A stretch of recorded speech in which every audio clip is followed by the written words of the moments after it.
Very smart use of 2 minutes. Here's the number you need. It's 844-41-BIBLE. That's 844-41-BIBLE. 844-41-BIBLE.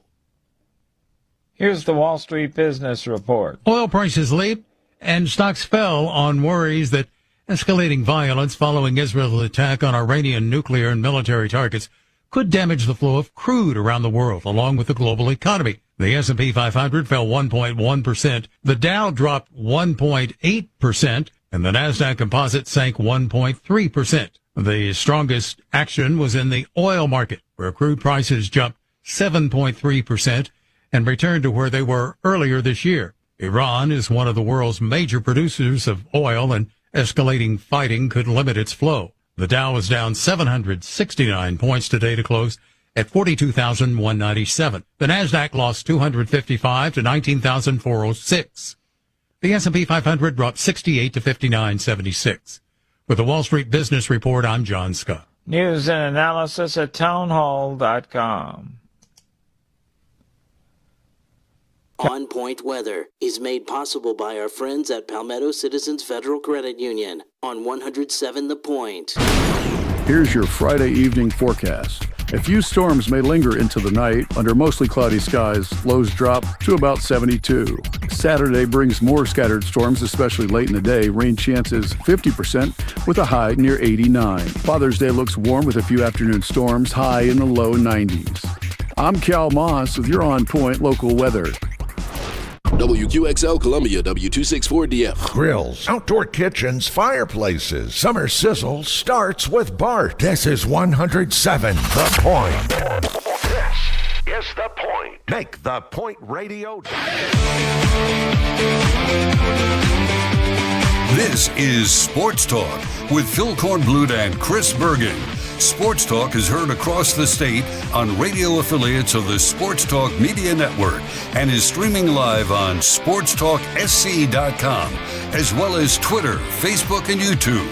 The South Carolina Education Lottery lucky number to call in is 888-898-2525. That's 888-898-2525. Now, here are Phil and Chris with tonight's edition of Sports Talk. All right, good evening, everybody. Welcome to Sports Talk on the Sports Talk.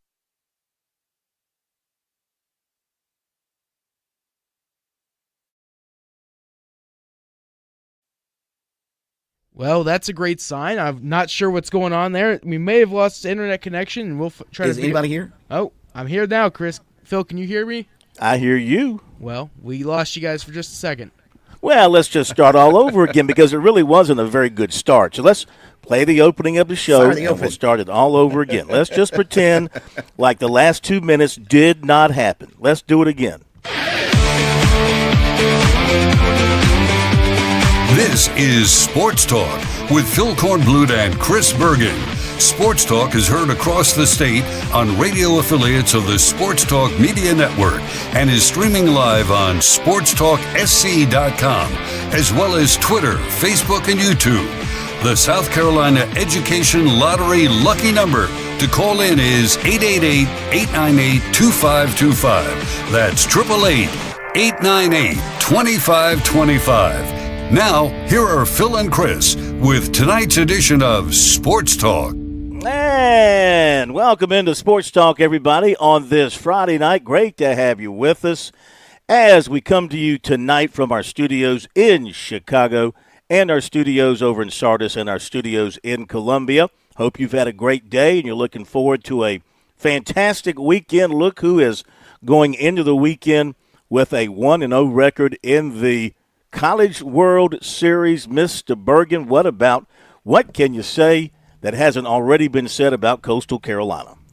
You know, I don't know why anything they do this season surprises anybody. 54th win, 24th in a row. They just do what most teams can't do. They sacrifice. They make the small. They play old school baseball. You know, if you're a fan of 1950s and 60s and 70s baseball, where you sacrifice, you steal bases, you take the extra bag on a tag up, fly ball to the outfield. This is the team for you. If you want to sit around and watch a team that's going to hit a 3-run home run, it's probably not going to be Coastal. but Coastal finds a way, whatever they have to do, and then they back it up with outstanding pitching and terrific defense, and they were not messing around today, Phil. Riley Eichhoff went out and I thought pitched a pretty good ball game. 2 runs allowed on 6 hits, struck out 4, didn't walk a batter in 4 innings. But as soon as he gave up the 2 runs to tie the ball game in the 4th, he was done. They bring in Cameron Fluke, one of their frontline guys out of the bullpen, and all he does is go 4 innings, allows 2 runs on 2 hits, and he strikes out 3. And then they turn it over to Dominic Carbone to close it out after they get the lead in the 8th. But just a masterful performance by Coastal once again, and they are now 36-1 this season when they score 7 or more runs in a game. You better find a way to not let them get to 7. And scoring runs late in the ball game, putting teams away. You mentioned some of the pitching they had today. And once again, like Arizona had a little something cooking there in the 9th inning, it just seems like they're always positioned properly, at least here of late. The 2 games at Auburn and this game today, ground ball towards the second base bag, positioned perfectly, turn the double play in the ball game. Yeah, I mean, they just it was like the Auburn Super Regionals all over. They had the 9th inning, and again, this is a comparison that I'll use to some of the bigger programs, if you will, just to give fans an idea. An SEC program. Auburn had a chance to win game 1 of the Super Regional. They lost it because they would not do the little things. They had first and second, nobody out in a tie game. Their cleanup hitters there. I get it. You want to sit around and wait on the 3-run home run, but obviously the scenario called for you to bunt the baseball, sacrifice the 2 runners up, and then you get a situation where you need a fly ball, you win the game. And who knows how that super comes out if they go that route. They don't do that. He strikes out, then they line into a double play. Then in the 10th inning, after Bodine had hit the home run to give them the lead, they line into another double play to end the ball game. So yeah, you're right. The defensive positioning that Coastal does just sort of backs up already a slick fielding, infield and outfield, and just another really good, solid game by the Chanticleers. And like I said yesterday, they are going to be a tough out. There's no doubt, and they proved it again today. And you got to love the bracket. Not to take anything away from Louisville, Oregon State, but you got to love it, and the pitching just sets up so nicely now because, once again, I mean, this shows you the confidence that they have in their pitching staff. There was no scramble to try to get their number 1 starter to be the starter today. They went with their number 3 starter. So, I mean, there was no sweating that decision when it came to the pitching coach Williams and the coaching staff. They stuck with their people. They used 2 starters at Auburn. They used their number 3 starter today, and now they're going to go back to the top of the rotation. Yeah, Jacob Morrison, the Sun Belt pitcher of the year, he'll go Sunday against either Louisville or Oregon State. They're in great shape. And really, Phil, I think the decision to go to Riley Eichhoff, because they could have pitched anybody. But, Coach Snall told us Morrison was not going to be available today. So it boiled down to, do we throw Cameron Fluke or do we throw Riley Eichhoff? And their decision was to go with the more veteran of the 2 guys. He's a senior. He's been around the program a while. None of those players has pitched in a ball game like this, obviously, at the College World Series, but he has pitched in regionals and NCAA tournaments before. And like I said, I thought he pitched a pretty good ball game until they lifted him, and that's the luxury. You take Riley Eichhoff, who throws in the low 90s. He's going to be around the strike zone. I think at one point in time I saw of his 34 pitches, 27 of them were strikes early in the game. And then you take him out and you bring a guy who can throw into the mid and upper 90s to follow him up. It really what Matt Williams has done with that pitching staff and what he's got to work with is just an embarrassment of riches. I saw a tweet earlier today from some guys covering the College World Series, and they said that high-level SEC programs would trade their starting rotation for Coastal's rotation, and I'm not sure I can dispute that point. Let's go out to Omaha to the College World Series. We welcome in good friend of ours, good friend of Sports Talk, excellent sportscaster from here in the state of South Carolina, who makes it part of his annual work to go to the College World Series and be there throughout, whether there's a team from South Carolina there or not. He's there working and covering the CWS. Jason Patterson joining us from Omaha right after Coastal Carolina took care of business today, 7-4 against Arizona. Jason, great to have you with us once again, and kind of fill in the blanks here from what we can't say from not being there. You being there, what'd you see and sense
you can stay with us. We will continue the show, and obviously we're not going anywhere.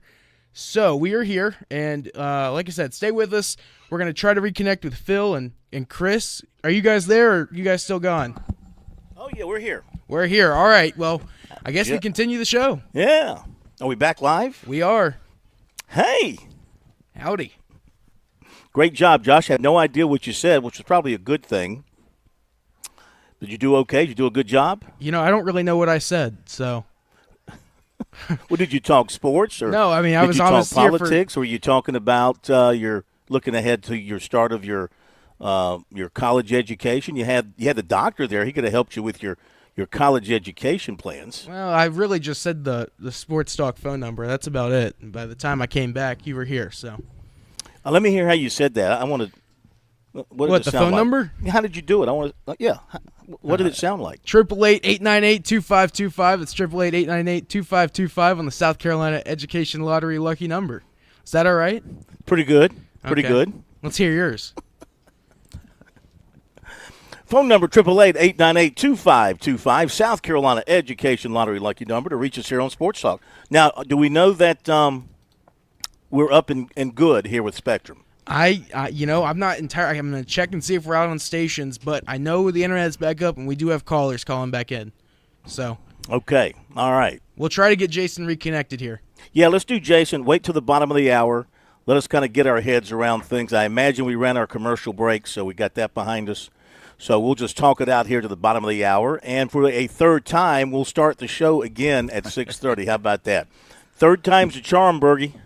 I love it. I love it. Are we all back? Yeah, I think we are. We are all back. Like I said, man, I'm assuming Columbia got the weather we've got. I mean, it has rained all day here. No rain here. No rain today. Really? No rain, yeah. Just horrible thunderstorms here. Well, I flew out of Myrtle Beach this morning. It was overcast, and here in Chicago, it's like 65 degrees and overcast. Oh, wow. But no rain, no heavy rain to speak of. So we will reconnect with Jason. I touched base with him. Didn't hear anything he had to say about the game, so we'll get him back on with us. We're going to hear from the Shants, are we not? I hope so. The audio is still not up on the website yet, so unless they may have gone second today, so it may be a few minutes, but that's the plan. All right. Well, as disjointed as things have been, we still have a great plan for you and a great show tonight for those of you who are back with us, and hopefully our stations are with us. If they cut away, I certainly understand that. But we'll have Jason back on with us from Omaha coming up. We're going to hear from the Chanticleers once their press conference is up and posted. And we'll have George Bryan, of course. We'll talk about the U.S. Open. I'm going to update that in just a moment. Jeff Owens on the NASCAR scene as they get ready to roll in Mexico City this weekend. And a lot of recruiting news to tell you about, including, of course, more movement from the baseball portal, John. South Carolina gets a pitcher from the University of Florida, Alex Philpott. Clemson is losing. This kind of surprised me, and this is a player that Eric Bakich was very high on. T.P. Wentworth is transferring, and that one, who knows? Who knows why? But, boy, if you're Clemson, you hate to lose that guy because many times Bakich talked about him as an athlete. A guy was a football player, basketball player, baseball player. They loved his athletic skills. I don't know, but he's hitting the transfer portal as well. He started a good many games down the stretch for them and really started to develop, I thought. And, yeah, even the guys at TigerNet and some of the blogs that cover Clemson like we do, they seem really surprised. That seemed to be one of the head-scratchers that they did not see coming. So I don't know what happened with regards to that. I'm sure he'll land a pretty good spot because, like you mentioned, Phil, terrific athlete. I'm reading some of his bio today. He was a three-sport athlete in high school, highly decorated high school career, really top-notch type player when he was coming out of high school. So, yeah, that one surprised me. I think Carolina's focus on the pitching staff in the portal, not a surprise at all. They desperately needed to get fresh arms into that program. But T.P. Wentworth going elsewhere, that one certainly a surprise. Okay, no MJ with us tonight from up in Pennsylvania at Oakmont. He had some other duties that he had to take care of during the same time with us. So, unfortunately, he will not be with us. But George Bryan will be, of course, birdies, bogeys, and biceps. We'll talk a lot about the Open, a lot about golf with him. But to update what's happening at the Open, they are late in round number 2. No question that the course is taking its toll on most of these golfers. Sam Burns and J.J. Spawn, they lead. Burns in the clubhouse after a 66, 3 under for the tournament. Spawn is playing the 18th. He is through 17, and he is 1 over today and 3 under for the tournament. And now Thomas Detry has moved into a tie as well. 3-way tie now. Detry's at 3 under, 2 under on his round, and he is still playing. He's got 14, 15, 16, got 5 more holes to go. Those are the guys at the top. Tristan Lawrence is at 2 under for the tournament. He's 1 over for the day. He's playing his 12th hole. Victor Hovland, keep an eye on him now. He's moved into position after a 68. He's 1 under, puts him in 6th position. Make that 5th position. He's in 5th position. That is it for those in red.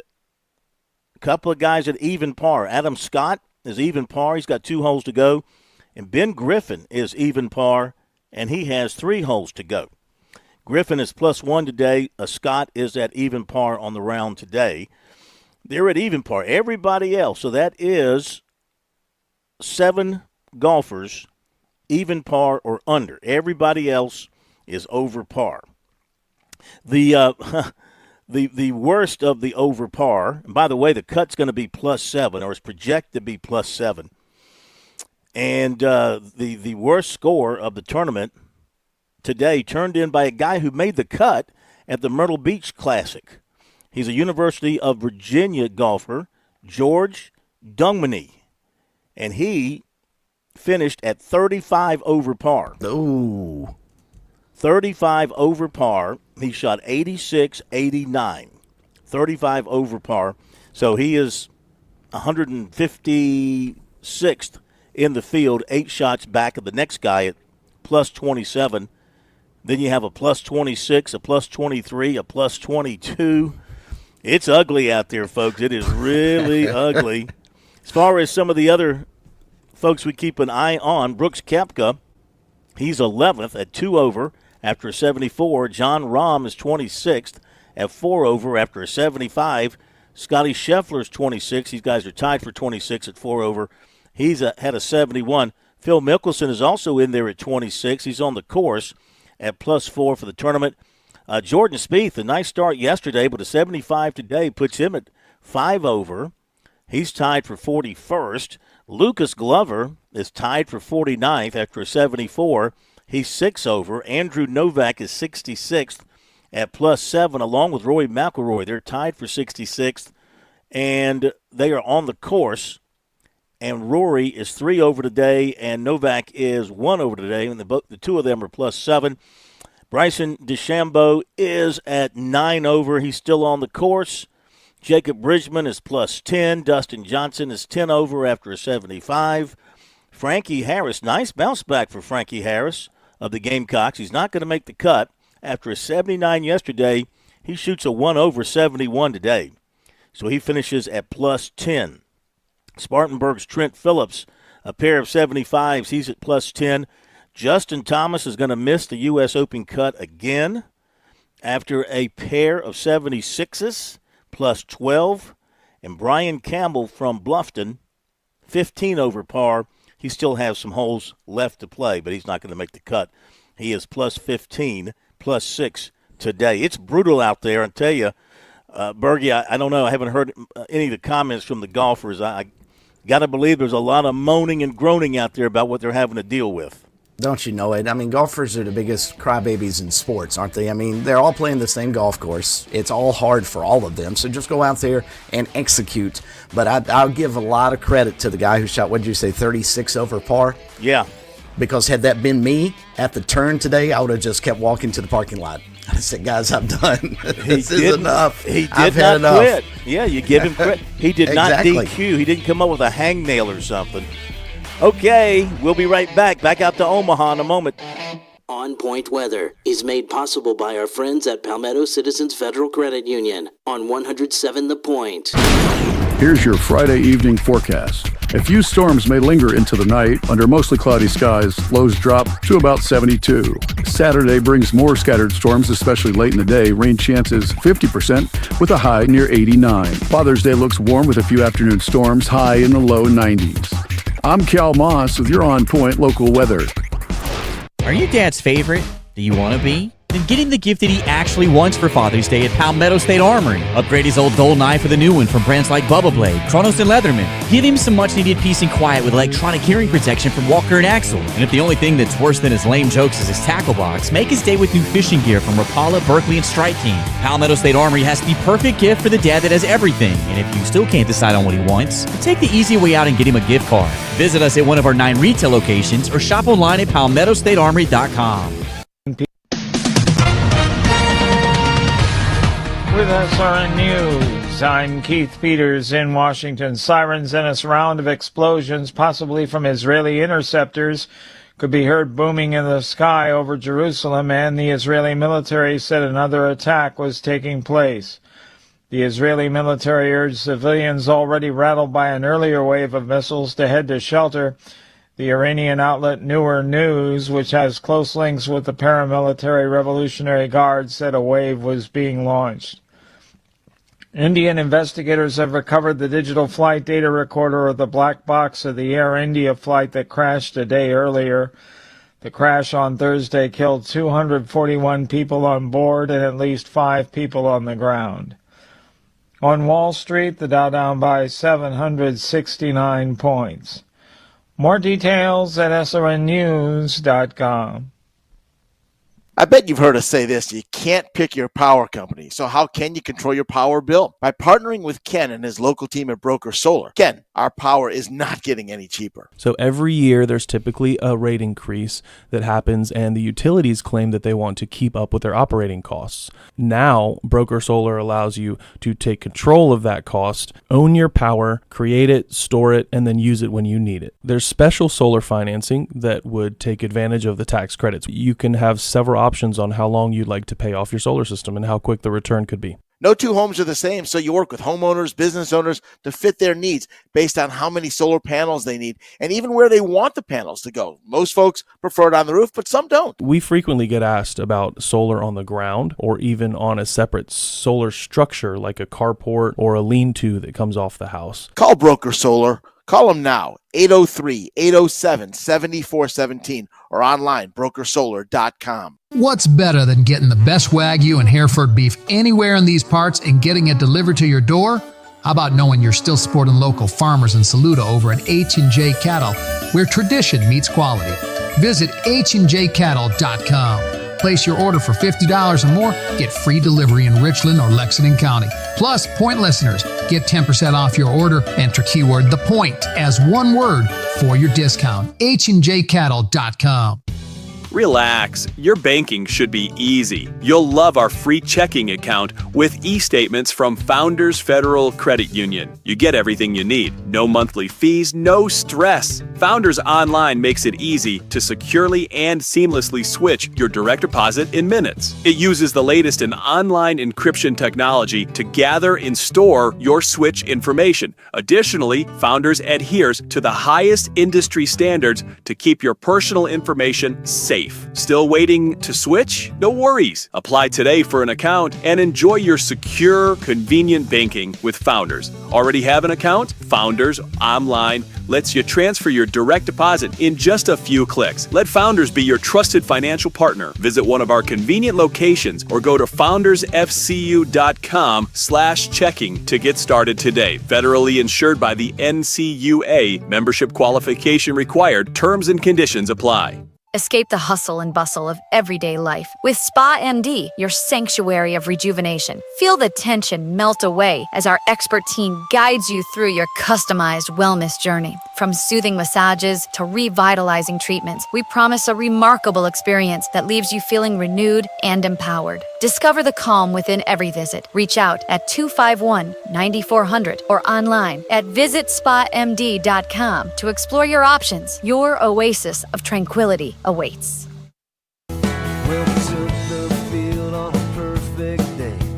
was right out of a dream. Never seen a sky so crystal clear, never walked on grass so green. And in the stands when they clap their hands, well, I could feel it in my chest. And they come from almost every state to find out who's the best. So put me in, I'm your man, I promise I can do it all. And it feels so good to breathe the air back home in Omaha. Okay, back out to Omaha. A man who makes his home in Omaha 2 weeks every year. Jason Patterson will try it again. Hopefully internets and powers and electricity and everything else will hold together. Jason, thank you so much. We swung and missed first time around. Good to have you back with us from Omaha. I know you love that song. We all do. As I said to you the first time I brought you on, Coastal Carolina gets it done. What was the feeling around those guys today, and what did you see from the Chanticleers in the first game of the CWS? Well, it looked like they belong. I mean, that's the sense you get. I mean, Coastal Carolina, obviously the only 50-win team out here. They're the only team riding the kind of winning streak that they're on, now 24 in a row with what happened here today. It's a team that looks like they're confident. It's almost as if 9 years later, and I think I was saying when we got disconnected, 9 is a great baseball number, right? And 9 years later, here they are in many ways picking up right where they left off. It had to be a very welcome sight when folks back home saw the matchup. Certainly Coastal fans and baseball fans in general saw that the opening game of the College World Series was going to be a rematch with the team that they defeated for the 2016 National Championship. So this is a team, as we said, mid-major in name only.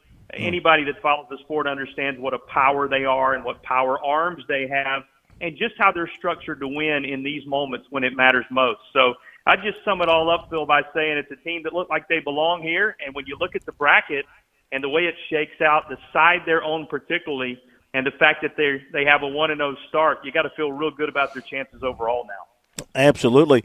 What'd you think of, and Bergie broke it all down in the first half hour as well, from watching from afar, but you were there watching it in person and listening to people, and the way that they handled their pitching and got into their bullpen, and their bullpen came through for them in the latter stages of the game. What did you take away? What did you see from that standpoint? Well, the pitching plan was genius, was it not? The fact that they showed the two different looks that complemented each other so well, beginning with Eichhoff and then turning to Fluky, and really those two, I know it had to be finished off in the end, but those two providing the 1-2 tandem to get the job done. And you have to love the fact that you get all of that behind you. It ends up in the win column, and now you got the guy who was the pitcher of the year in your conference and is unblemished so far on the season with that 11-0 mark in Jacob Morrison, who's still sitting there waiting for somebody on Sunday now. So you look at what the coaching staff did, and particularly, Matt Williams and the decision-making process and all that goes into that. When it works out, it's genius, and boy, did it work out for Coastal Carolina today. Absolutely. Also, you had to be impressed, Jason, with how, Coastal got out to the early lead. Arizona came back and tied it up. I think Arizona got ahead. Coastal tied it back up, and then Coastal had that big inning late. Had to like the way Coastal Carolina just kind of hung in there, and I think it's like you pointed out. They're not Cinderellas. They've been in this situation before, back in 2016, and a lot of big games in between from back then to now. So this program and these guys, they know how to handle the moment of being in this spotlight in Omaha. And 1 through 9, Phil. You take Caden Bodine at the top.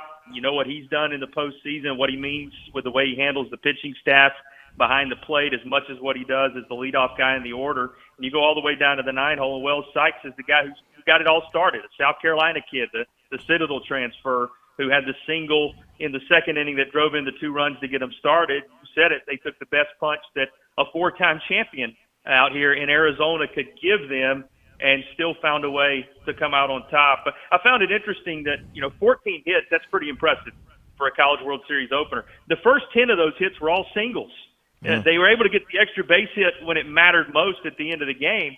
But the fact that they were just death by 1,000 pricks in the early stages to hang around, until they finally got, the big blow with the combo of Alexander and then Barthol with the double that basically was the backbreaker to get the job done.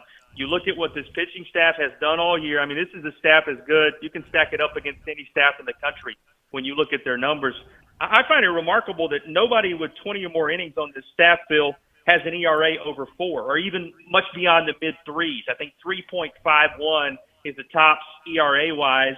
And talk about high ERA. And in this age of college baseball where everybody staff-wise, if you're under 4, you're pretty good. To think that Coastal has that many arms, having thrown that many innings, and the way they have the starting pitching now lined up and the way they're hitting 1 through 9 in the order, who wants to line up and face Coastal Carolina moving forward? I agree, but somebody's going to have to. In the winner's bracket on Sunday, it's going to either be Oregon State or Louisville. They're going to be coming up a little bit later on tonight. What are you expecting in that one? A lot of offense? Yeah, a few minutes away from that one. Another game in which you look at these two teams, and they're really built for the ballpark in many ways. That's kind of the way I break down this side of the bracket. As you look at the bracket and you split it, not to take anything away from the other two teams on the opposite side of the bracket, Phil, but it does not seem to be oversimplification that we may be looking at a 3-game series between Arkansas and LSU to determine who plays for the championship on that side. Until somebody else does something different in terms of hoisting a trophy, you got to give the SEC that kind of respect on that side, particularly when it's an Arkansas team as hungry as anybody for their first title and an LSU team that has been the standard in that league, in recent decades. But you look at this side, and these two teams that are about to play tonight and the two teams you just saw are built for this ballpark, maybe more so than other teams that are here. These are teams that work their way through the regional and super regional rounds by moving runners, by much of what we saw from Coastal today, productive outs when they needed it along the way. These two teams built that way as well. I mean, Louisville, you remember, they've got the 1 seed's path here because they're the team that came out of the Vanderbilt regional with the top 2 seeds not making it out of their regionals in Vanderbilt and Texas. That's added an entirely new wrinkle to the way things have shaken out in terms of matchups when we arrive here. So Louisville's in that spot. This is an Oregon State team. They only played 19 games at home this year. Only 19 games as an independent. The things they had to do to put their schedule together, remarkable. And so a team that's been on the road seemingly all season is still on the road. They've won in many different ways in many different environments. So the thing you like about this side of the bracket, as you well know because you followed the sport as closely as anybody, and certainly since it's moved downtown, a very different wrinkle from Rosenblatt in terms of the way you have to score runs. These 4 teams built to do that. So it's going to be interesting tonight to see, who can manufacture the runs when it matters most in order to come out on top, because these two teams seem as solidly matched as what we saw in Game 1. Which fan base is taking over the town? LSU, Arkansas? Who would you single out? Well, Murray State hats are starting to pop up everywhere. Anytime you get one of those 4 seeds to a regional, right, you're going to get a following that surrounds them, certainly from the home fans here in the Midwest. It's just the 10th 4 seed that's ever made it all the way to the College World Series, talking about a regional 4 seed. And that's going to build them some steam and some momentum. And that's another team, they hold off quite an Ole Miss team, and then were able to get the job done against a solid Duke squad there in our area in order to earn their way here. So don't sleep on them. They're certainly, when you talk Cinderella favorites, they wouldn't embrace that mantra either, but it's certainly the way they're being treated by the fans here. But you want to talk about sheer numbers. A lot of Coastal fans that I've seen a lot of the 2016 hats back out. So yes, Coastal, Arizona, these schools that have been here and been the darlings of Omaha at one time or another are well represented. But when you talk about sheer numbers, Phil, you nailed it. LSU and Arkansas are going to paint this town red and purple on Saturday night. I mean, think about a Saturday night SEC showdown to start it for those two. You got the 2 highest-ranked remaining teams from a seeding standpoint going to go head-to-head in their first game out here and be in the driver's seat to try to make it out of that side of the bracket to the championship round. And I think tickets at last glance were well up over $300 a piece just to sit and bake in the bleachers when they go head-to-head on Saturday night. So, if you're going to watch one game this week, beyond all the fun Coastal stuff that has the home flavor for those of us from the Carolinas, that's the one you circle, the Saturday night game with every expectation. Those two fan bases will probably collide again. It's a lot of red, a lot of purple out here as the SEC still reveals itself as the standard in terms of following. Well, we thank you. Great as always. We'll catch back up with you next week. We'll see how Coastal does on Sunday and if they are in a position to be undefeated after Sunday. If you're 2-0 coming after the first two games, you're sitting in pretty good space, aren't you?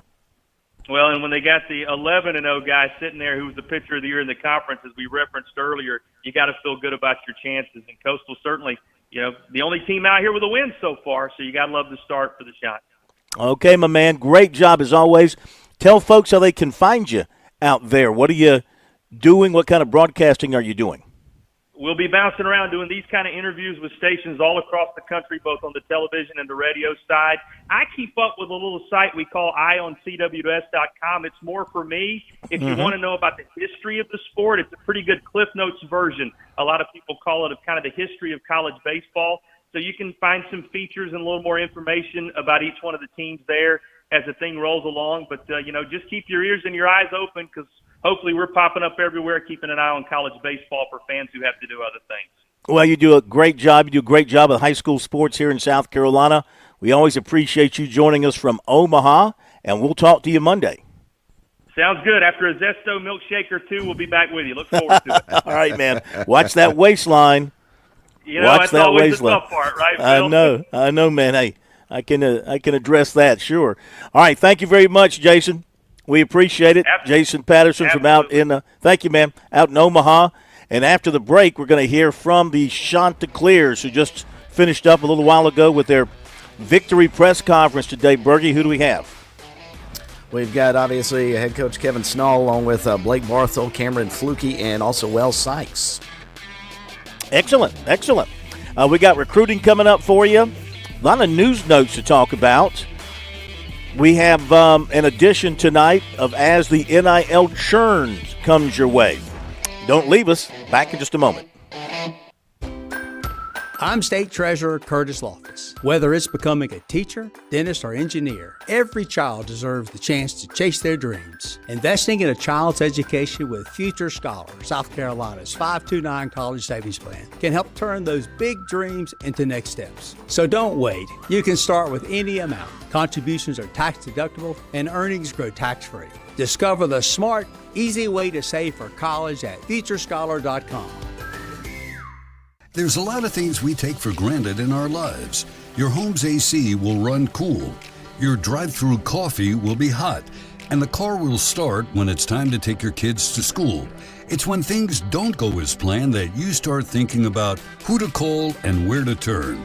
The good thing is, you can prepare for life's most difficult days by calling the Larry Lucas Agency today. Larry is a State Farm agent that has been taking care of people across South Carolina for more than 2 decades. You probably have insurance, but switching is easy, and bundling can save you hundreds or more. Most importantly, the Larry Lucas Agency can help you choose the protection you want at the price you want.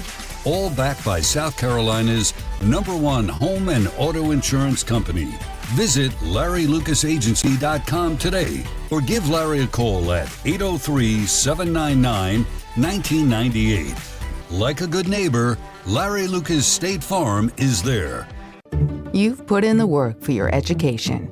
The extra early, extra late, extra work. That's because you understand education opens doors to better pay, better opportunities, and a better you. Being educated about playing the lottery is no different. It helps you be a better player, one who knows when to play and when to take a rain check. The lottery's a game, so let's keep it fun. Learn more at sceducationlottery.com/betteryou.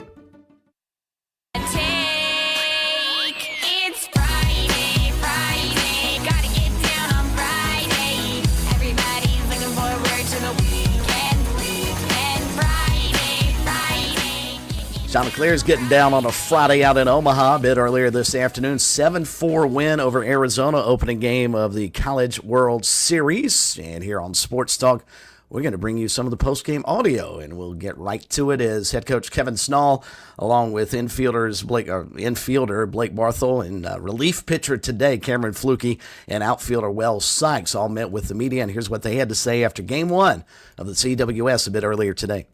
Well, we've got a dugout full bunch of hungry and humble dogs, and luckily for us today, we just executed a couple more pitches than they did. But you can clearly see how that team went to Chapel Hill and won 2 games. It's a really good team. They took a lot of really good swings today, and Wells ran down a couple balls in center field. We were able to induce a big double play, and again, we were able to get a couple big hits when it really mattered, and that big inning in the 8th was really critical. Mark Garland, College Baseball Central. Cameron, can you just speak a little bit about going out there and what the game plan was to try to keep you guys in that ball game and going out there and attacking these Arizona hitters? Yeah, I mean, it's the same as always, just going and attacking the plate and trusting what your coach calls and not making the moment too big, too much about yourself, and helping the team win. Blake, y'all have had a lot of games this postseason where you got behind early or you were tied late in the game and have kept coming back and kept winning. What's been the secret to that kind of streak? The pitching staff. I mean, when they give up less than 5 runs a game, we can breathe and just relax in the box, and eventually the runs will come. Hey, Blake, just talk about your game a little bit and blowing that open there in the 8th inning and just your approach after that moment. Sorry, I just came in. Yeah. Got to a 3-1 count and was just trying to relax and stay back. I started pretty early and see a pitch down the middle, and that's why I got 3-1. And I was able to smack it. Noah Bieniek of 11.7. Wells, question for you. The bottom of the order had a heck of a day today, going 8 for 16, 6, 7, 8, 9. 24-game win streak. Obviously, top to bottom, the lineup is very good. The 7th inning or later, 394 batting average as a team with an 1165 OPS. Do you attribute that to more good coaching, good scouting, or is that approach at the plate and mentality? Yeah, I mean, it goes into preparation from our coaches, but I think it's just the mentality that we have in the dugout. I think, like Blake was saying, and we can trust our pitchers to keep us close in the ball game. We can relax and we can trust the process. And I don't think any of our lineup guys are getting nervous or feeling too much under pressure. We're just going up there with the same plan and same consistency, and just attacking the plan. Aaron Fitt, D1 Baseball. Wells, you've had a knack for some big hits in this run, and I think that's something like 5 multi-hit games in your last 8. It seems like you're dialed right now, and I'm curious, what's been the key for you to kind of be playing your best baseball this time of the year? Yeah, I mean, this is probably my last year. This is my last year of college eligibility, and I'm giving it everything I got for this team, and I got a ton of respect for my teammates and my coaches, and I think the big crowds and the loud environments are helping. I think not just me, but my teammates were locked in, and we're on a crazy win streak. We're really consistent, so I think that's helped everybody, not just me. Jake McKeever, College Baseball Central. Cameron, a bunch of us in media were a little bit surprised that you pitched today. Was there a point that Coach told you were going to get in the game, or were you surprised at all? Yeah, going in, I knew I was coming out of the pen after Eichhoff, and it was just about helping the team win, keeping us in the game, or closing the game, whatever I needed to do to help the team win. This question is for all three you guys, or 2 of y'all can answer it. Now that you guys have won this game, you're somewhat in the driver's seat going into Sunday's winners bracket game. Just knowing that you guys have gotten an opportunity now to put yourself in that situation, just talk about going into Sunday a little bit, knowing that situation is right there in front of y'all. Blake, if you want to take this first and then work your way down. Yeah, I mean, first game win is huge. Kind of brings pressure off the shoulders a little bit, but we got a game plan, and we're going to stick to it. I think we're just going to go into it like we do every other game and have an off day tomorrow and get after it on Sunday. Yeah, I mean, I'm with Blake and Cam. Our consistency is shown, and we're just going to attack the plan every day. Aaron Fitt again, Coach. Wells down there in the 9-hole. It does feel like he's kind of been that silent assassin a little bit for you guys, right? I mean, just maybe overlooked by some of the bigger name guys here, but he's been clutch for you during this run, and I'm curious if you could kind of comment on what has made him so successful, and what you saw from him when you recruited him this year, and what he's delivered for you. Basically, besides Caden Bodine, he's the only guy in our lineup that was a Division I 300 hitter before coming into this year. He hit 300 last year at the Citadel. This guy's he's got guts. He's great under tension and stress. He lives for those moments, and you nailed it. I mean, he's had some massive hits this postseason starting the conference tournament. But I'm really proud of him because he's really worked hard and he's really bought into the Coastal way day one. Noah Bieniek, 11.7 coach. I'm just curious on the strategy of going Eichhoff to start the game and then Flukie coming in after him. I asked Coach Hale what was working for the two of them, and he really complimented Eichhoff on the sink that he had on his fastball and the curveball going into the lefties. The strategy was Cameron Flukie's as good as a right-handed pitcher as there is in the entire country, and to have Eichhoff lead it off, and he's more of a sinker slider guy and Flukie's more of a ride guy, gives you two different looks, and ultimately worked out today. Kevin, you were here with the 2016 team that won the title on the staff, but how is it different this time being the head man and it being your second trip? Well, the processes are the same. Responsibilities are a little bit different.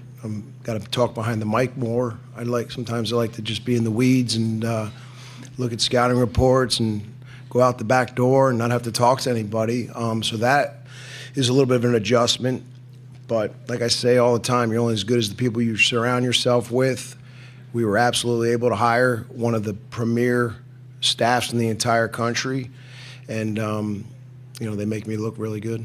Dean hasn't gotten an at-bats before the Fairfield game since April 27th. Talk about how he slot into this lineup and his at-bats today. Well, Dean was arguably one of our best offensive players at multiple times throughout this year, and unfortunately had an injury, and he's worked really hard to come back. And we discussed it at length last night as a staff, and we went with Dean today, and he really stepped up big time. I mean, especially after that first at-bat where he strikes out, bases loaded, no outs, to come back and then deliver 2 hits after that. That's not easy to do. And you look at Sebastian Alexander, he struck out 3 times today. And that dog mentality came through. That was a massive hit there in the 8th to get Blake Barthrow up to the box. And when Blake got that hit, we hit the trifecta. We scored first, we got the big inning, and we got the 7. Dinner reservations were made. Coach, you have one heck of a backstop in Bodine. He ties the program record for career runners thrown out. He did that in the top of the first inning. Bottom of the first inning, he leads it off with a hit. Can you just talk about, maybe comment, how he set the tone today? Well, I think that's being kind, one heck of a backstop. He's the best backstop in the entire country, hands down, non-negotiable, and we're really lucky to have that guy on our team the last 3 years. And like I've said since January, I'm just upset it's only got one more year to watch it, and now I look at it, we only have a couple more weeks to watch it. That guy's going to play in the major leagues. All right, the Coastal folks, after their win, 3 runs in the 8th. I loved it, what he had to say. Reservations were made at that point. You know, Bergie, Arizona's probably sick of seeing Coastal Carolina now. That's 3 consecutive losses in the World Series to the Chanticleers by Arizona. So they got their number a little bit after they lost that first game to them in the championship series in 2016, but they've taken care of them now 3 straight times. That's right. Fourth meeting was today, and Coastal's won the last 3, and Arizona's more than likely going to have to, if they find a way to stay alive, you're more than likely going to have to beat Coastal not once but twice now. So, yeah, you've put yourself in a bad position. Yeah, as you were mentioning with Jason, you get in that winner's bracket right off the bat, you're in really, really good shape, and especially on that side. I just feel like Coastal's on the correct side. You avoid LSU and Arkansas. You're certainly not going to see one of them for sure, and you wouldn't see the other until the championship series if you got that far. So I really like Coastal's chances moving forward, and especially after today. And there's something, and I mentioned it earlier, there's something about that 7-run plateau for Coastal. They drill that in the heads of those players, and if they get there, they feel like they're unbeaten, and for the most part they have been. Now 36-1 when they score 7 or more runs in a game. So like Coach said, reservations were starting to be made after the bottom of the 8th inning. How about this? The bottom of their lineup, their last 4 hitters combined for 8 hits today. That's good strength. Eichhoff went 4 innings, gave up 6 hits, 2 runs. Flukie gets the win. He's 8-1. Went 4 innings, gave up 2 hits, 2 runs. Carbone came in to get the save with an inning of work, his 6th. And we'll be back.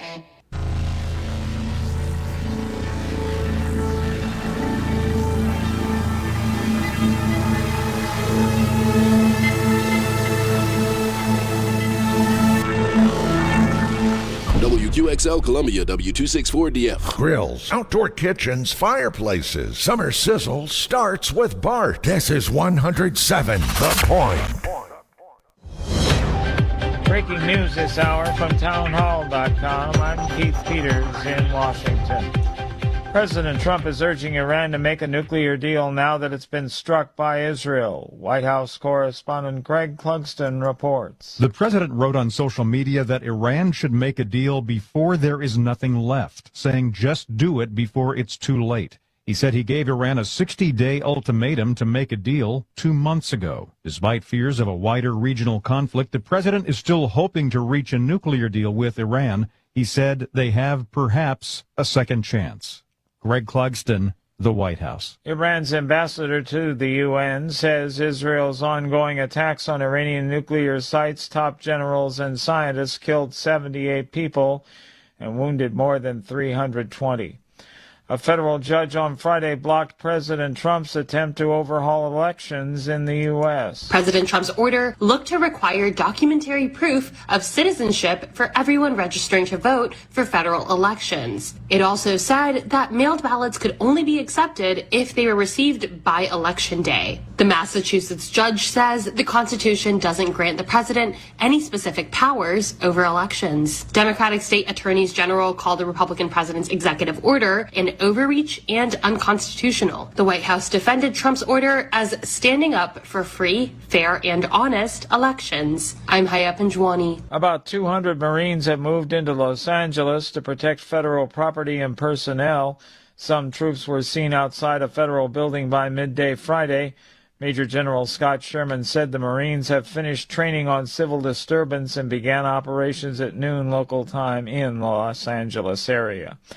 On Wall Street, the Dow down by 769 points. More at townhall.com. If you're living with pain, see how Relief Factor can help. My back got injured very bad. I was off work for about a year. I heard about Relief Factor from my wife. I took it every day, 3 times a day for 3 weeks. Look at her and I said, the pain is gone.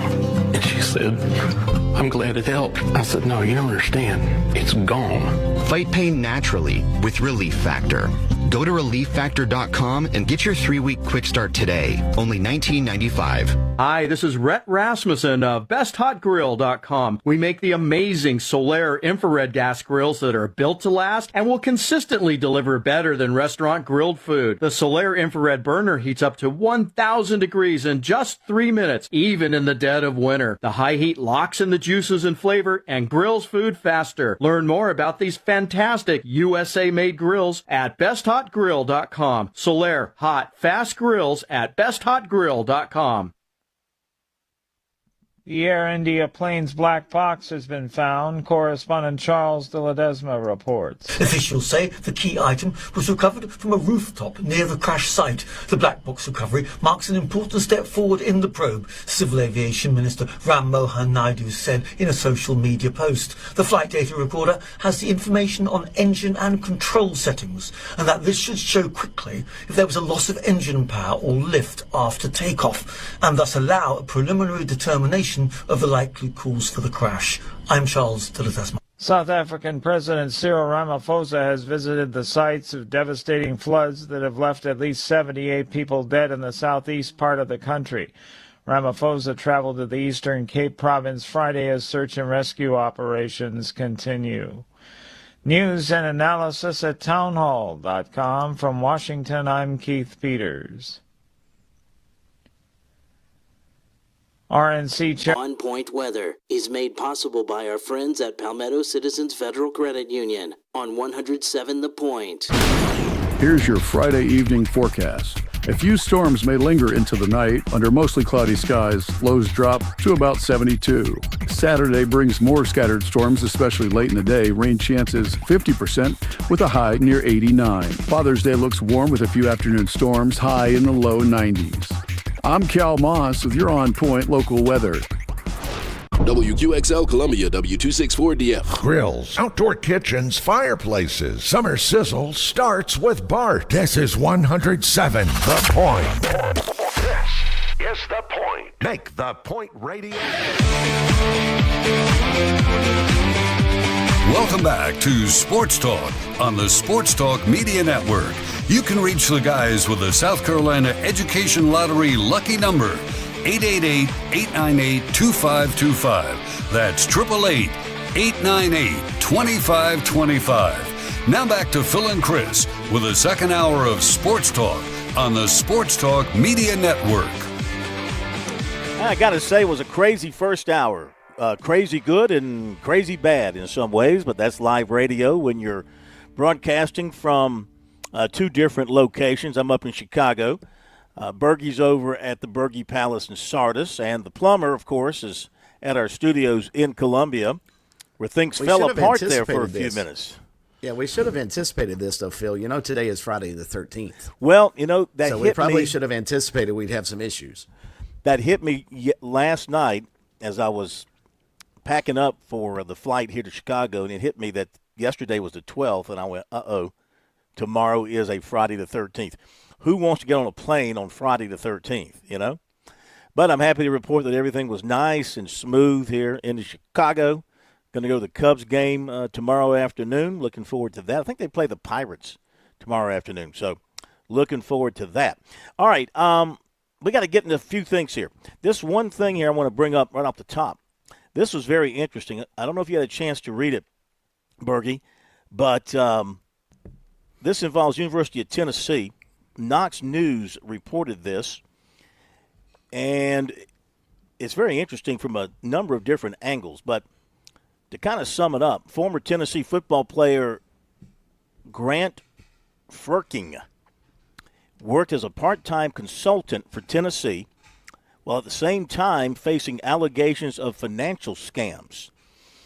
He apparently was part of a company, a landscaping company in Atlanta, and allegedly, according to this story, was going around and billing people and collecting money for things that weren't getting done. And this apparently went on for a little while. His consulting role at Tennessee involved advising Josh Heupel and the staff, representing the program at events and assisting with off-field matters. His contract with UT expires on June 30th. He will not be rehired, according to this story, following reports of his involvement in scams and unpaid debts. Apparently, he was kicked out of two different apartments living in Nashville, living in the Gulch area of Nashville, as a matter of fact, which is a pretty high-end district of that city. His expertise, here's the other little piece of the angle that caught my attention. His expertise was in the NIL space, in part because he had a full-time job with On3 in Nashville. So let me see if we get this right. On3 has a guy working for them who was caught up in some alleged wrongdoing, allegedly scamming people, while at the same time working part-time at the University of Tennessee, advising Tennessee in the NIL space. And this just seems so unsavory in so many different ways. From a University of Tennessee standpoint, from an On3 standpoint, I think the owner of On3, Shannon Terry, threw even more fuel on the fire with his statement that he issued. He issued a statement saying, quote, On3 had no knowledge of this relationship. Grant was explicitly instructed not to engage either directly or indirectly with the University of Tennessee or its associated collective. So you stop right there and you go, well, if you had no knowledge of his relationship, why did you explicitly tell him not to participate in that relationship? See how that really good question. Comes across kind of funny? It continues his statement. On multiple occasions during his employment, he was asked to confirm compliance with this directive, and he repeatedly denied any involvement. These representations were false. He lied to us. End of the statement from Shannon Terry. So the statement doesn't make a whole heck of a lot of sense if you're trying to plead ignorance that you knew nothing about it. The way I read the statement, you must have known something or you would not have questioned the gentleman about it. You didn't fire him until May 27th after this was apparently coming out in the media, and you continued to employ him. At the same time, you're a company that's big in the NIL space that uses information from inside sources at schools all over the country, that you put a number on athletes coming out of high school, you assign them an NIL valuation, and you employ a guy who's working with you in the NIL space who's also working at the University of Tennessee. It just smells. In a lot of different ways, it just smells. And this one came to the forefront, I would think, around the country with these relationships between these recruiting networks and their schools that they so-called claim to cover as a media standpoint, but they're also very close to them in some day-to-day operations. As I see it, I think you'd find a few more of these situations around the country if somebody were to wanted to dig into it and follow the money, as they say. This just seems very awkward to me in a number of different ways, Bergie. Did you get a chance to look at it? I did, and I was as confused as you were, even more so after you read it again to me out loud, because I didn't quite understand it when I was reading it. But one thing I had an issue with on 3 saying they had no knowledge of him working with Tennessee. Only problem I have with that is part of his contract, there's a clause in there that he is supposed to go do promotional type opportunities for the University of Tennessee on places like the Paul Feinbaum show. So you're going to tell me that On 3 had no knowledge of a guy who evidently was on the voice of SEC sports on television, and they had no idea he was working with Tennessee? Yeah, it's very odd, very strange. I find that really hard to swallow. And again, to me, it just it kind of drives home to me what I think are some very cozy relationships between these recruiting networks and the schools they cover in a lot of ways. And you can see how some of the team websites work, I think, sort of hand in hand with the schools they cover, which kind of shoots down the idea of being media. You know, you're supposed to be separate from the people you cover, supposedly, objectively, so you can look at things with a critical eye. And I don't see a lot of that in a lot of places that have these sort of arrangements where the team websites are basically embedded inside the programs they're covering. It can lead to some problems, and I mean, we'll see if this continues to be a problem at Tennessee or for On 3, but just a very, very smelly situation with that particular story that came out with Knox News just the other day. All right, couple of other things to mention, then we'll get to recruiting, and then we'll get to Jeff Owens. But a couple of other things I wanted to touch on here very quickly. That one just jumped out at me. A former Clemson defensive back has been waived by the Rams. Darion Kendrick waived by the Rams today, the team announced. Drafted in the 6th round of the 22 draft. Spent one season, of course, at Georgia after leaving Clemson, and had a couple of pro seasons, had to deal with a torn ACL. So the pro season, the pro side of things have not gone smoothly for him, and now he's looking for a job after being let go by the Rams. A couple of South Carolina baseball players invited to the MLB Draft Combine in Phoenix, Nathan Hall and Ethan Petrie. Going to get a chance to show off their skills. Denny Hamlin is going to be interesting, don't you think, Phil, considering he's coming off an injury, didn't play down the stretch for the Gamecocks. I'm sure a lot of Major League scouts are going to be interested to see how healthy he is with the draft coming up, because otherwise he's a clear pro prospect. But I'll be fascinated to see how he handles the draft combine, and especially with the injury situation he had late in the season. Absolutely. Denny Hamlin has requested and been granted a medical waiver to remain eligible for the NASCAR playoffs after having a child born here recently, in the last day or so. So that's good news for him there. And with that, let's go ahead and jump into our recruiting report for tonight. Our recruiting report here on Sports Talk is brought to you by Seawells. Another week of the Seawells Daily Luncheon Buffet is in the books. They're going to rest up. You know, they're like a pitching staff. You got to bring it every 4 or 5 days. So they got to rest up over the weekend, get back to their number one starter on Tuesday and Wednesday, Thursday, and so forth. So they'll be back at it next week for the best buffet in the buffet business in Columbia. Make sure you check it out 11 to 2 on Tuesdays through Friday. For the very best in the catering business, just give Seawells a call as well. 803-771-7385 is their number. Online at SeawellsCateringSC.com.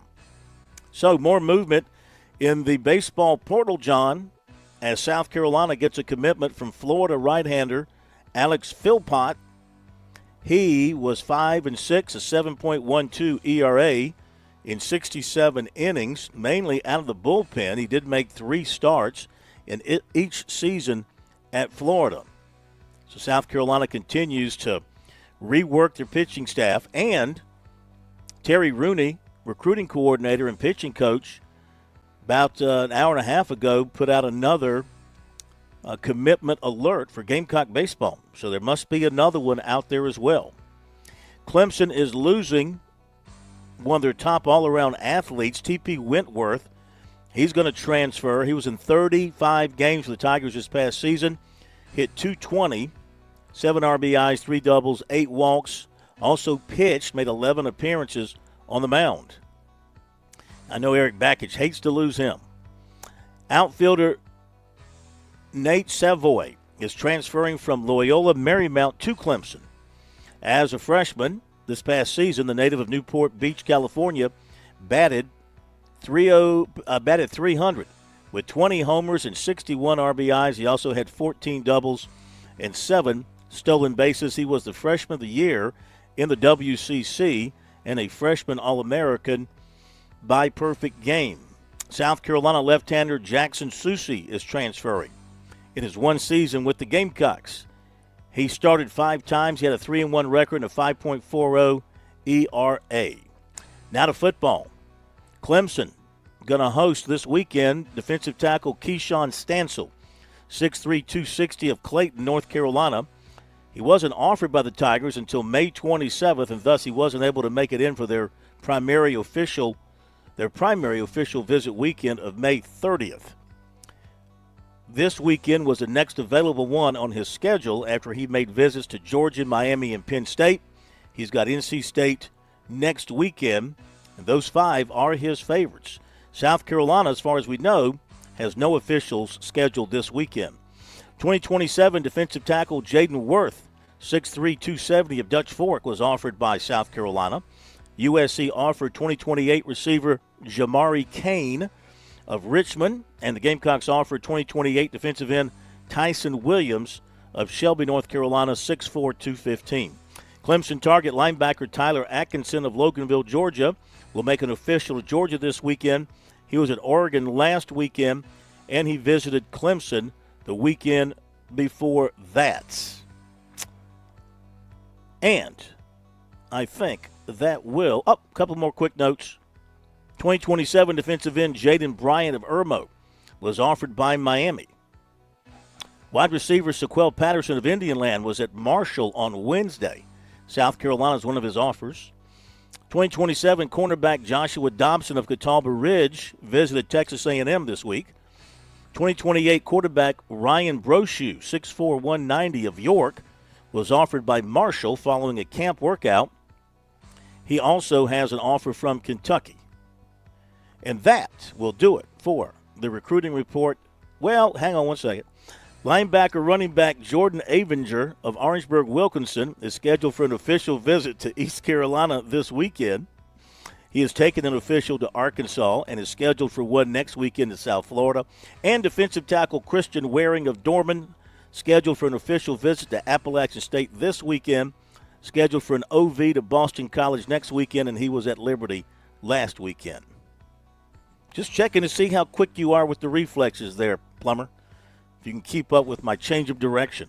I'm like Barry Sanders. You ever see Barry Sanders carry the football? Change of directions? That's how the corn is. Change of directions. You think he's going here, then he's going there. You think he's going there, then he's going here. I keep you on your toes. I'm on my 4th roommate, by the way. Oh, my gosh. Yes, oh, my there have been Thinking 4. of staying on your toes. Yes, there have been 4 so far. Are you serious? I'm not kidding. Yep. Why don't you just get an apartment by yourself? Just make it easy for yourself.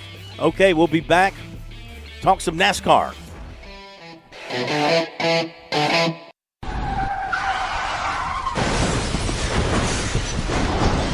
I'm attorney Jim Corbett. That's the sound of a big hit on you and your car or truck. I've been an attorney for more than 30 years, helping people who get injured in car wrecks and truck wrecks. If you have serious injuries, call Jim Corbett, 803-765-2968, or email me at jim@jimcorbettattorney.com. That's Corbett. I don't get paid unless I recover for you. Jim Corbett Attorney, for your best recovery from a big hit, 803-765-2968, or jim@jimcorbettattorney.com. Traveling can be the worst, especially when you can't find your favorite show. Well, don't worry. We've got the perfect way to keep up with everything happening in the Palmetto State when you're away from home. Just pull up the Chief Sports app on your mobile device, and you can listen live to Sports Talk. All right, welcome in, everybody. Sports Talk Media Network. So the next time you can't find us on one of our great radio affiliates, just log on to the Chief Sports app, the best way to stay connected with the Sports Talk Media Network. The lottery is not about getting rich. It's about helping people, and it always has been. The lottery is what helped raise the Great Wall of China, build the roads of Rome, and today in South Carolina, it's what generates millions of dollars each year for scholarships like the SC Hope, Life, and Palmetto Fellows. The South Carolina Education Lottery is investing in you. Visit sceducationlottery.com/betteryou to learn more. Love it when it's forward, love it when it's fast, love it when the leader's caught, the pack is moving past. Love it when they make you lots and lots of noise. Can't wait to hear these W's say. Boogity, boogity, boogity, let's go racing, boys. Let's go racing, boys. Ba, ba, ba, ba, ba, ba. Turn it up, Plumber, turn it up. Love it when the Spanish throttles open wide. Ole, ole. Bueno. Can't wait to hear these W's say. Boogity, boogity, boogity, boogity, boogity, go racing, boys. Spanish. Buenos dias. All right. Let's welcome in Jeff Owens. You want to hear what? I want to hear you sing that in Spanish. I know like 10 words in Spanish that has nothing to do with ordering a good Mexican meal. You know, those don't count. The fact that I can say fajita and taco and chipula, what's it called? Chipula? Chipotle? Chipotle, yeah. Chipotle. Does that count? None of that counts. None of that counts. Hey, before we talk NASCAR, you got a big weekend going on, man. What you going to be taking in this weekend? We are at the AHL Calder Cup Hockey Finals in Charlotte. Charlotte Checkers playing some Canadian team. I don't know. They're whooping and hollering in here. And anyway, you know, we hadn't had a fight all year in NASCAR, so I thought, finals, hockey finals in town. Let's go see what's going to happen. We've had a couple of dust-ups already. Expect a big one here in about the third period. So, yeah, catching a little hockey tonight and big time in Charlotte. I didn't realize you're a hockey buff. Yeah, I like it a little bit. We follow the Hurricanes, and, you know, they got knocked out. But we take in quite a few Checkers games, and they got a really good team here, a AAA team, and they've won the Calder Cup once, I think 5 years ago. They're playing them again tonight, and packed house. So a lot of excitement in Charlotte. A lot of excitement in Mexico City, I guess, for NASCAR's first stop there with the big series. Are you sensing the people of Mexico City are going to support this thing? Yeah, I think they will, Phil. I think it'll be a packed house. I don't know what the capacity is there, but I think they'll fill the place. There was a really good turnout and a lot of support when they ran the Xfinity races there a few years ago. Those went over pretty well. This will be the first Cup race outside the United States since the 50s. So a really big deal. I think they're excited. I think the drivers and teams are excited for being over there, and it should be a good race this weekend. So what are a few things to know about this track in Mexico City? It's a lot like it's very similar to COTA, the Circuit of Americas in Texas. It's about a 2.5-mile track. Really not all that exciting, to be honest with you, because you got a couple of really long straightaways and you got a couple of really, really sharp hairpin turns where they're going to have to slow down to probably, I heard, about 30 miles an hour. Kind of like the turn 11 at Sonoma. You got a couple of those, and then you got a couple of little, short turns that you really don't slow down to much at all, almost kind of S's. But you got long straightaways. So I think they're going to get up to some pretty high speeds, and then they're going to have to lock the brakes down and get through those hairpin turns. But it's a wide track. There's a lot of room for racing. They put on a good show there when the Xfinity Series raced over there. I expect it to be a good race. I think it'll be a lot like the Circuit of Americas in Austin. I think the track is similar, and it'll play out like that. And I think it'll be good. I'm really excited to see the turnout and the excitement in the crowd because I think that's going to be really interesting. And this could be the first of these. They want to expand. They want to go global and do some more international events. So this is a big one to see how this works. Mm-hmm. Jeff Owens in the Fast Lane with us here tonight on Sports Talk. And to that end, Jeff, does Daniel Suarez have to maybe not win, but have a really, really good showing considering he's a Mexican driver and he's a guy that a lot of Mexican fans, I think, will probably pull for this weekend for NASCAR to be able to go global? Don't they have to have, I would think international superstars, and Daniel Suarez, especially in Mexico, I think would be as close as they could get right now. Well, I would say, Chris, if the fix is not in this weekend, there couldn't be a better time to have one. He's probably Dale Jr. this weekend. So he is very good on the road courses. He won the road course race last year, or year before last in Sonoma. So he's a good road course racer. He's been on that track before. He's going to be the local hero, the fan favorite. An enormous fan favorite. I mean, this is a huge weekend for him, and you're right, it is for the sport, and there could be nothing better than to see him win this race. I think he'll be a major contender. The other guy to watch is the road racer from Trackhouse, his teammate, Van Gissenberg. This is the elite road racer right now. He won in Chicago last year. I'm sure he's raced on this track before. He's a big favorite, too, and he's from Australia, so they got a good shot of having an international driver win this race. And, Jeff, with that being said, I mean, if NASCAR does want to go global, where would the next place be? Europe? South America? Would they want to stay in Central America, be as close to the United States as possible? I mean, yeah, I think so. Probably. I mean, getting them overseas is really difficult. We tried that about 25 years ago in Japan. I went on that trip, and great trip, but it's a logistical nightmare. I mean, you got to ship all those cars across the ocean, and so it limits you. They've raced in Canada before, so I expect them to go back there, and then we'll see. I mean, maybe they can figure out how to get to Europe somewhere over there. I know they would like to, but it's a huge logistical challenge.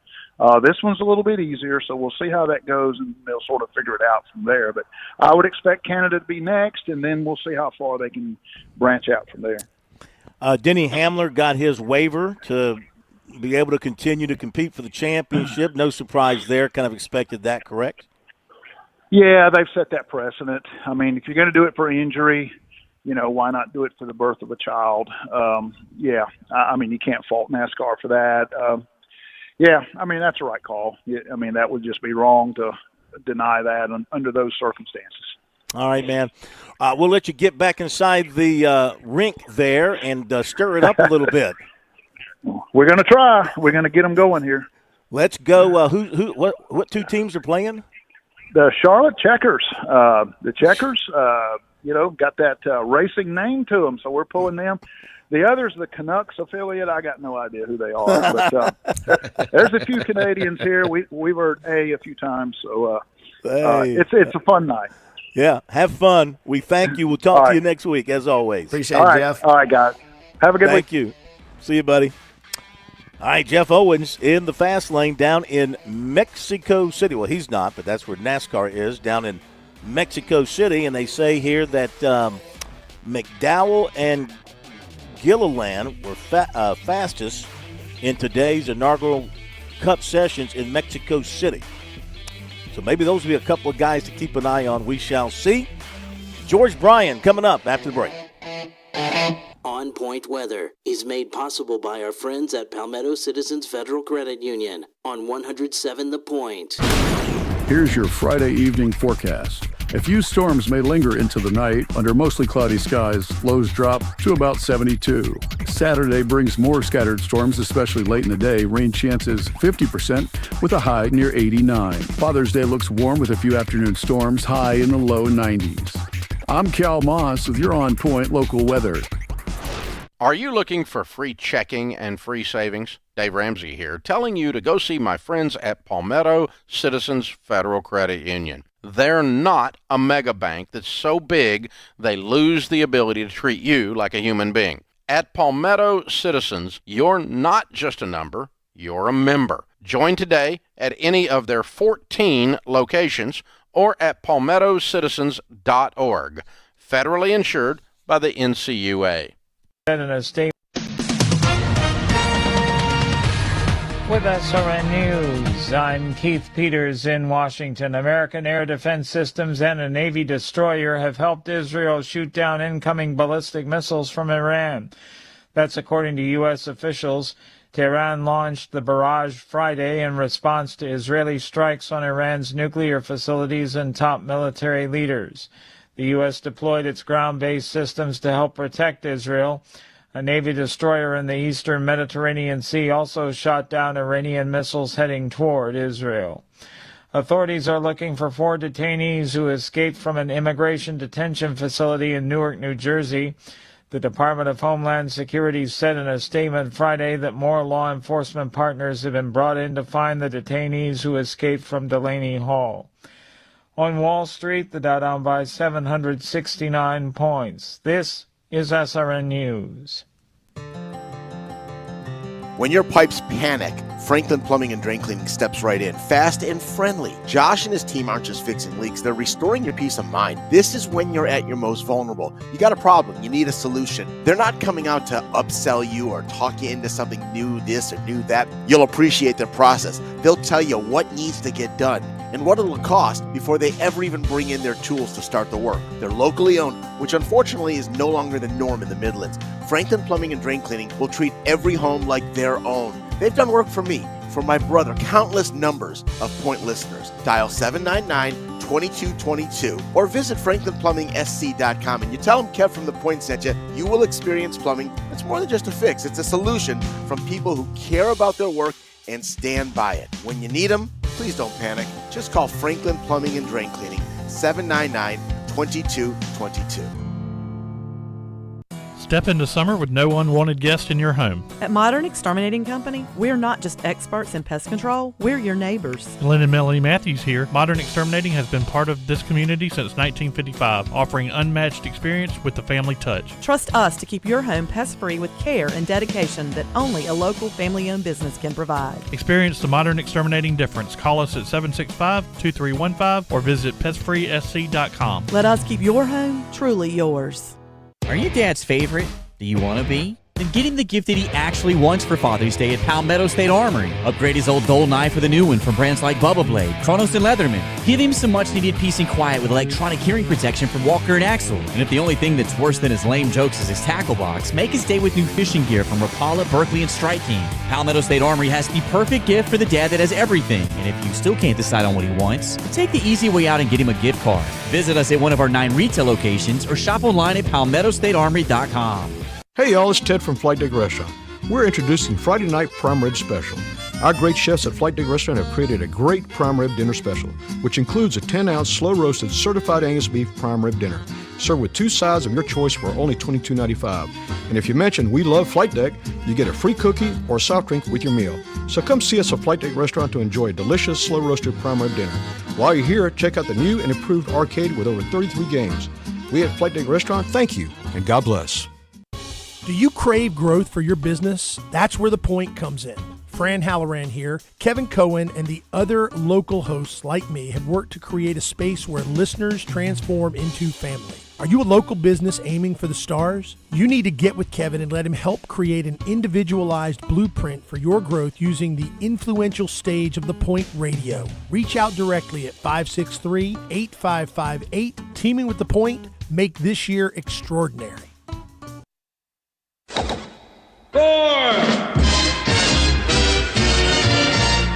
Straight down the middle. It went straight down the middle. Then it started to hook just a wee, wee bit. And that's when my caddy lost sight of it. That little white pellet has never been found to this day. But it went straight down the middle, like they say. Boy, I tell you what, this song's never been more appropriate than this weekend. Because if you're not hitting it down the middle, boy, you are in jail in a big-time way. Let's welcome in another edition, Birdies, Bogeys, and Biceps, starring George Bryan III. Before we jump on the Open, I want to mention, I saw this when I was covering the regional baseball tournament, and I know it's predominant out in Omaha with the 8 baseball teams, the Tsunami Bar.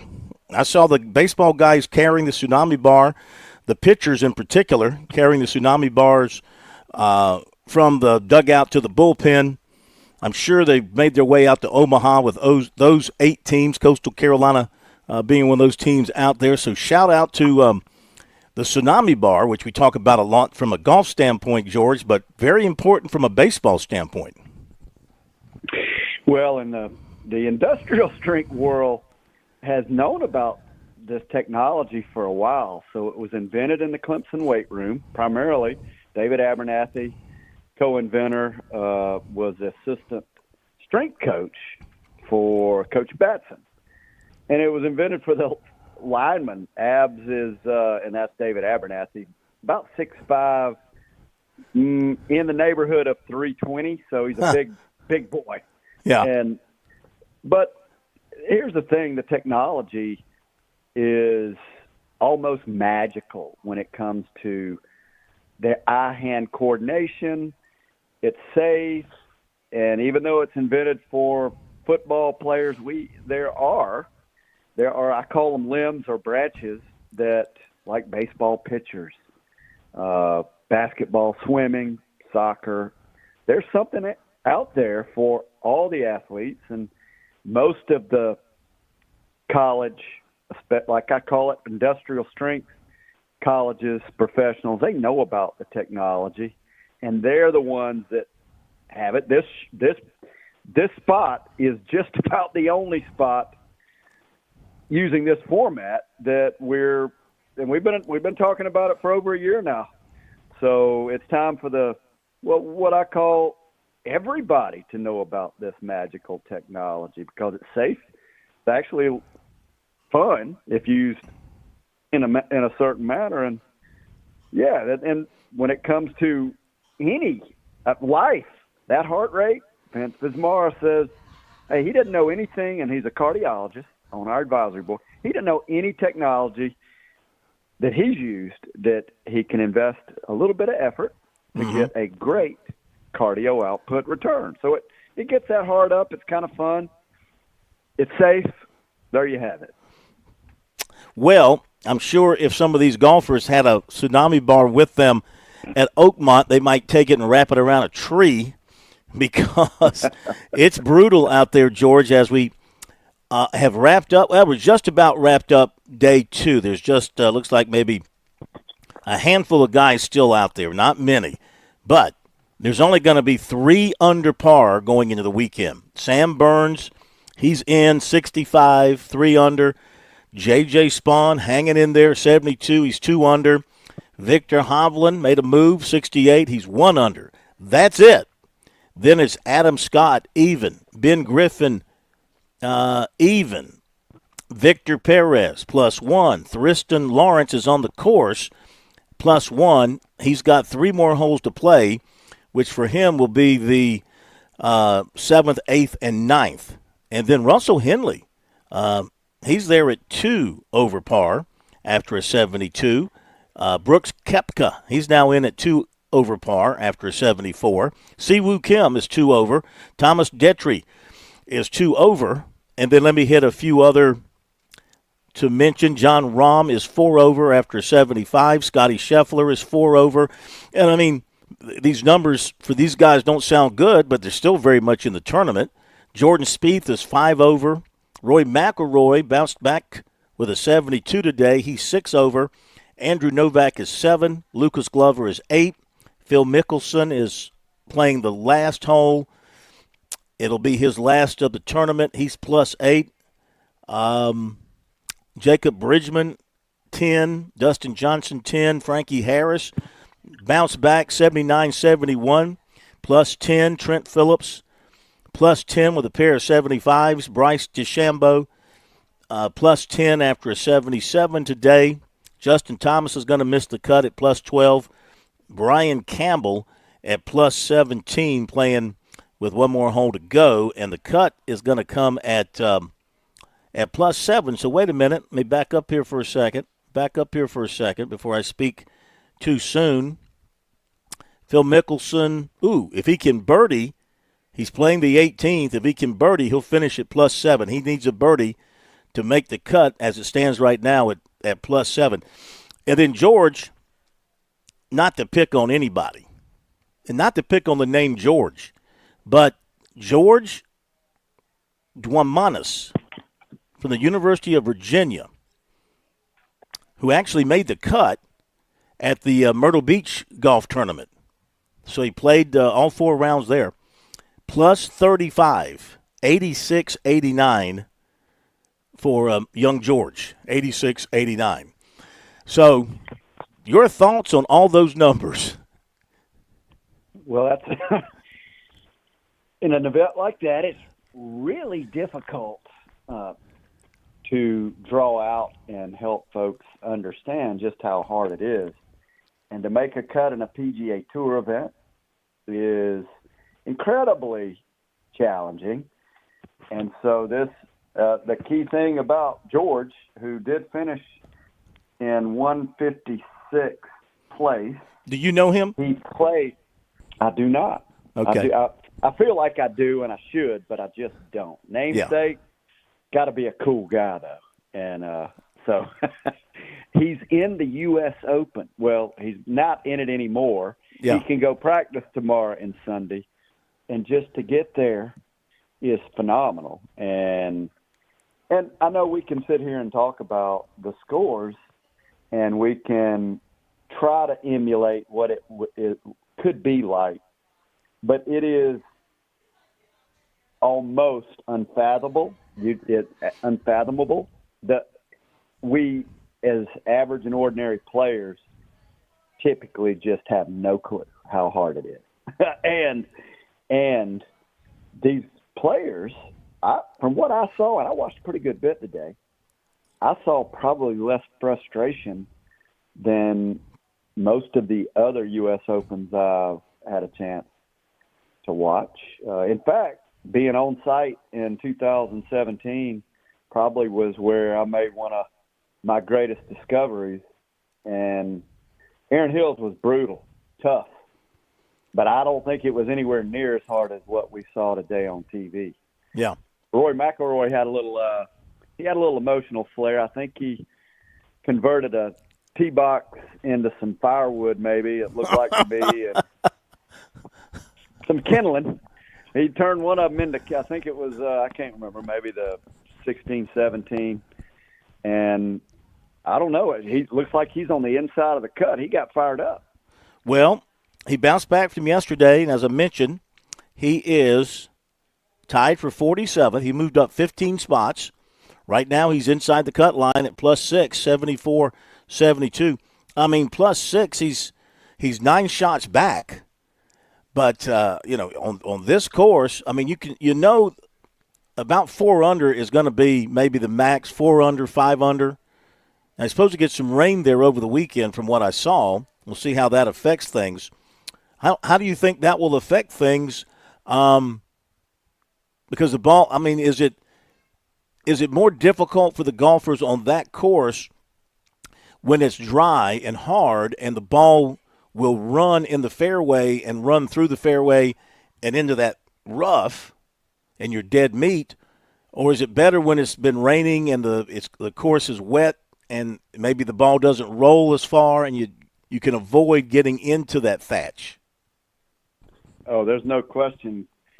There'll be a few of those players out there praying for that rain. In fact, I can't imagine any of them not praying for rain because it makes it considerably easier because of what you just mentioned. So, and I'm looking at what scores are still reasonable, and I still think anything 6, 7, 8, 6 over. Rory's still in it. That's a fact. No question. I think if it does rain and it doesn't rain too hard, the USGA maintains control. It still could be even par. Even with rain, with conditions getting easier, they could get that. The score could still be even or plus or over par by the tournament's end. And the key is the USGA staying in control. If the elements in Mother Nature, if it's a lot of rain and they do lose control, it could be under par. So, but if the USGA stays in control, which they like that, it's still, even if it rains lightly, scores could easily be over par on Sunday holding the trophy. So what does this what does this say to you as a golf professional and say to the rest of us that, like an organization like the USGA and a course like Oakmont, they can make it so tough that no one can break par over 4 rounds. And then, of course, you have PGA events played on courses where the winning score might be, 26, 27 under. So I'm trying to have a happy medium here in my head here, I mean, a PGA golf tournament, should it ever be this hard for the golfers to score, or should it ever be as easy as some of the places they play where the winning score is like minus 25? That's what really separates our game from all the others, and we can go on and on about this topic. So, tennis, baseball, football, basketball. We just talked about the College World Series, or I was watching it, a little bit of it. And, I mean, every field's the same. Absolutely every stadium. Well, not everyone in baseball is the same, but every football, basketball court is. But the diamond's the same. The diamond is. Everything. The baselines, I mean, the distances between the bases, every baseball field at the major league, college level, high school level, they're all the same. Yes, sir. And there are almost no two holes exactly alike. No golf courses duplicate each other. There is one over Myrtle Beach, that it replicates all whatever, all the great holes around. But so I think it's just great conversation, but also great play. And in this game, you don't have to be a fan. Just go out and play. And there's no question you got courses for horses and preferences. It is wonderful to talk about because I actually prefer to see the players, for the most part, I love watching them have fun. And all you got to do, you Are they having fun this week, George? With Shane Lowry is so mixed up. I'm watching him. All I see is a headshot of him laughing. And I went, wow, that's unusual at a USGA event. A player laughing. Well, he had just picked his ball up without marking it. I mean, I'm talking a major championship winner loses his mind to the extent he picks his ball up off the green without marking his ball. So he wasn't laughing to having fun. He was laughing at how he's pretty much obliterated in his head. Yeah. He's fried. And so personally, when I was competing, I would prefer a golf course ridiculously hard that nobody could play and then weather on top of that, because that gave me the best chance. And even though I never was good enough to get to that level, I got there once or twice, but I wasn't good enough to stay there. But my game was better when everything was hard and the weather was awful, and that's the only way I ever got any little piece of sunlight. So I like that stuff to compete on. Did you do what I like? Have you ever played Oakmont? I Oakmont? didn't like to play on it. I definitely didn't like it to play every day in every event. The big events, I wanted it so hard that nobody could play it. Have you ever played? Have you ever played Oakmont? I've never. And that would be a place that will never make my bucket list. I mean, I watched. And by the way, I got a little text. Appreciate that. Either you watched them play Oakmont or something like it, and after talking to them, I would have zero interest to go play that because I want to have fun when I play golf. Well, we're talking and about. I don't think there's a hole out there I could have fun on. You need to say who that is. It's the Bryan Bros. The Bryan Bros. Your two sons went out to Oakmont and shot a YouTube video. Played 2 rounds at Oakmont. I don't know when they did it. Had to be relatively 3 weeks ago. Okay, I was going to say relatively soon. It was about because the course was sort of getting in open conditions, and I mean they do. As I told you, their whole production, the way they do their stuff is phenomenal, and they are having such a great time. So they're out there playing golf. They're playing Oakmont. They're in shorts and they're cutting the fool and having just a good old time. What did you find out anything from them about what they thought of the course and the layout and how tough it is? Yeah, both of them looked at me and said, "Dad, that one's just too hard. We didn't get close." That's all that I heard. And I actually hadn't watched the video yet. My bad. But when I don't hear – now, when they went out to Pebble – and, hey, that doesn't mean I wouldn't like to go just to the property. And I would love to be there watching the event now. That doesn't mean I don't want to watch golf. What I said about not really being on my bucket list, but I would like to play it when it wasn't in U.S. Open conditions like rough up. Love the firm greens. The grass, that grass looks brutal. So, what would you say? What would you say along those same lines is the single toughest course in South Carolina? Ooh, well, I know we have the PGA, we have the RBC Heritage. I know we have the Ocean Course. There's no question. If they decide to make it that way, it's the Ocean Course. Yeah. And if they let the rough grow, that one can get unplayable. But isn't that dependent on the wind? I mean, if you play the Ocean Course on a day when the wind is down, it can be taken, can it not? No, not okay. If they decide. Not if the USGA gets a hold of it. If the USGA, well, they'll never play an Open. They'll play the PGA there again in 21, I believe, but they'll never play an Open at the Ocean Course, would they? What a great question. My guess is absolutely not. They used to call it used to be called the Northeast Championship because most of the Opens they're going to be Northeast, Midwest, and California. It's pretty cool. I think Southern Hills. I don't know. I don't think Shoal Creek. No, I don't think Shoal Creek was an open venue. But they're guessing no way the USGA will go as far south as Kiawah. But I'm just saying and the setup between the USGA PGA is not a lot different. Fairway width a little different, and rough height a little different, and not much. But the widths are definitely, at least when I have paid attention, the width of the fairways USGA a little more narrow than the PGA Championship. But we have a championship from the SCGA to talk about. 67th SCGA Senior Championship, George.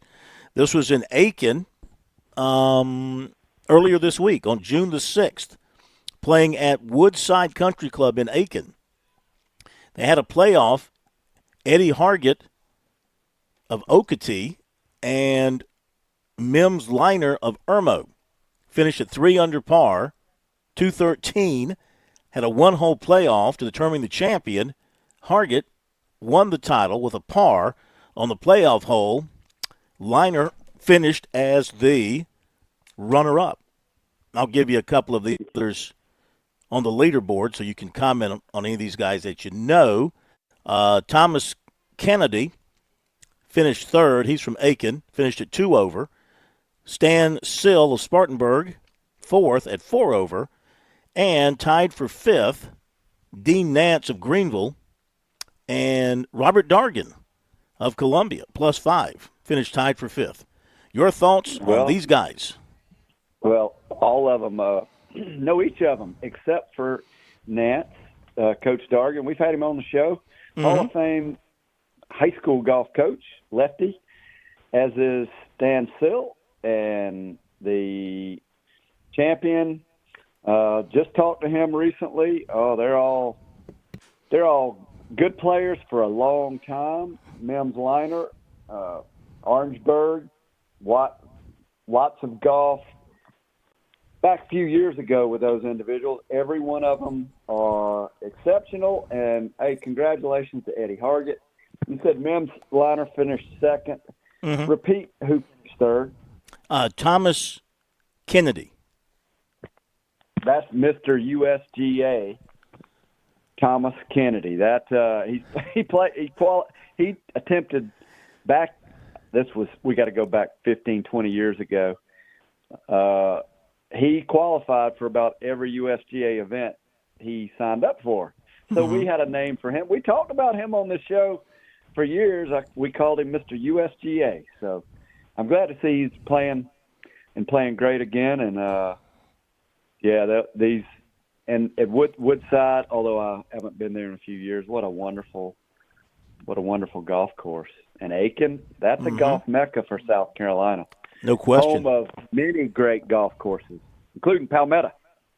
Hey, before we say goodbye, of course, wish you a happy Father's Day and all our listeners a happy Father's Day, and Bergie a happy Father's Day, and the plumber, happy Father's Day. He's not really a father, but maybe one day he'll luck into it. But anyway, Frankie Harris, he's not going to make the cut, but he has to walk away feeling he shot one over today. 79-71, I think, were his 2 rounds. He's got to feel good about that.